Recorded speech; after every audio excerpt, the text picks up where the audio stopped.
Hello. I'm taking the day to hang out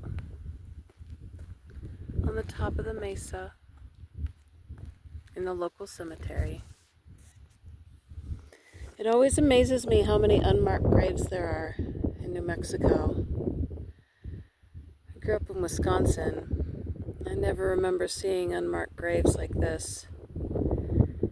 The other thing is, they cover the graves with lots of rocks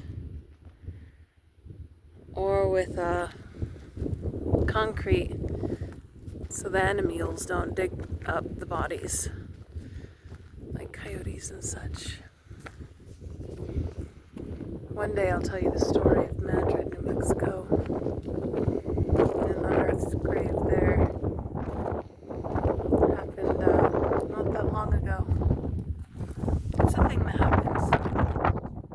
Anyways, enjoy the day.